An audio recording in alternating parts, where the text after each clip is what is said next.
Dubai famous kunafa chocolate. ఇది ఇప్పుడు బాగా వైరల్ అవుతున్న రెసిపీ కదా! అయితే ఈ కునాఫా చాక్లెట్ తినాలంటే మనం దుబాయ్ వెళ్ళాల్సిన అవసరం ఏమీ లేదు.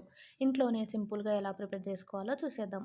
ముందుగా అయితే మనం ఒక పెద్ద డార్క్ చాక్లెట్‌ని తీసుకొని ఇలా వీడియోలో చూపిస్తున్న విధంగా చిన్న చిన్నగా కట్ చేసుకోవాలి. ఇలా కట్ చేసుకున్న తర్వాత డబుల్ బాయిల్డ్ మెథడ్‌లో దీన్ని కరిగించుకోవాలి. ఇలా మొత్తం కరిగించుకొని మన దగ్గర ఉన్న చాక్లెట్ మౌల్డ్‌లోకైతే ఒక లేయర్ లాగా అయితే మొత్తం ఫిల్ చేసుకోవాలి. ఇలా ఫిల్ చేసుకొని ఒక 3, 4 సార్లయితే ట్యాప్ జేసుకోవాలి. ఇలా ట్యాప్ జేసుకుంటే ఎయిర్ గ్యాప్స్ ఏదన్నా ఉంటే పోతుందనమాట.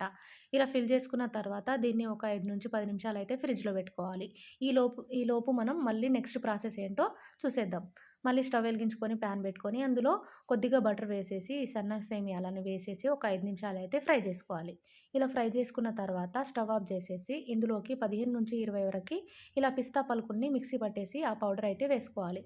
తర్వాత దీంట్లోకి కండెన్స్డ్ మిల్క్ గూడా వేసుకోవాలి. ఈ మూడిటిని బాగా కలుపుకోవాలి. ఇలా బాగా కలిపేసిన తర్వాత ఇప్పుడు ఫ్రిడ్జ్‌లో ఉన్న చాక్లెట్‌ని బయటికి తీసేసి దాని మీద అయితే ఇది మొత్తం వేసుకోవాలనమాట. ఇలా మొత్తం వేసుకున్న తర్వాత పైనంగా మళ్ళీ చాక్లెట్ సిరప్‌నయితే వేసుకోవాలి. ఇలా మొత్తం ఫిల్ చేసేసి ఒక 4, 5 సార్లయితే మొత్తం ట్యాప్ చేసుకోవాలి. ఇలా ట్యాప్ చేసుకొని ఒక 15 నిమిషాలయితే ఫ్రిడ్జ్‌లో పెట్టేసుకుంటే మనకి కునాఫా చాక్లెట్ అయితే రెడీ అయిపోతుంది.